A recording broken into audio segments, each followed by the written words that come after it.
even taking the role of Batman. These fucking fans are insane with this shit. I remember when Michael Keaton became Batman. They shit on that guy. Remember it was first announced he got the part. No matter who gets that role, they go, he's an asshole and he can't handle it. You must have really been hurt by those comments. I was hurt. I was less hurt than I would have been 10 years earlier. But I was hurt because I felt like, wait a minute, come on, what do I got to do? You know what I mean? Like, I'm going to do something, like, Jesus Christ. Like, I thought it was an interesting idea. But you know what? I also realized at that point, like it's going to be, now this turns into a petition. Now they got this thing, everybody sends petitions for that. You really 100,000 you signed a fucking petition? Like, you know anything better to do with your day than sign petitions about it's going to be bad?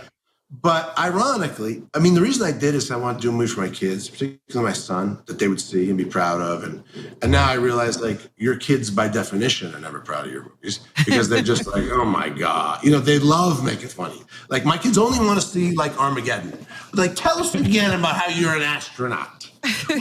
Actually more of an oil driller, and they get joy. And that actually, what I've realized is the great thing about that is I never could do that to my father.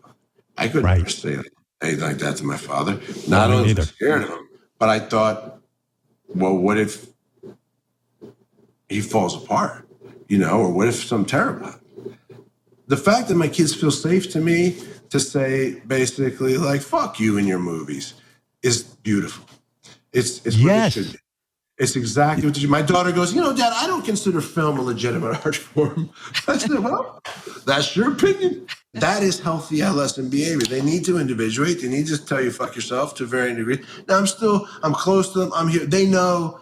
Because I'm divorced and I got half the time and I'm a little like, I'm probably over the top in their eyes because I'm trying to jam a full week of dad into 3.5 days. And I'm like out there jumping rope. Who wants to play a game? Shoots and ladders? I'm 16 years old. You know what I mean? And I'll try to get down with them. Oh, so who's on the radio? Who's this singer? She really slaps. And they're like, would you get the fuck out of my room?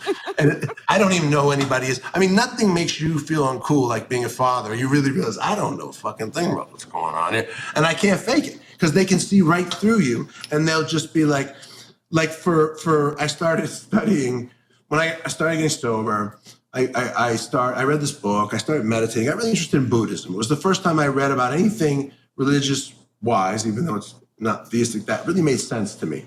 And so occasionally, I'll tell the kids, well, Buddhism, well, AA, and I don't bang the fucking book. I'm not one of those guys. I know they don't want to hear it. But my teenage daughter just turned to me one day and said, Dad, you know what the title of my memoir is going to be? I was like, no, what? My Father the Buddhist. I was like, holy shit. Wow.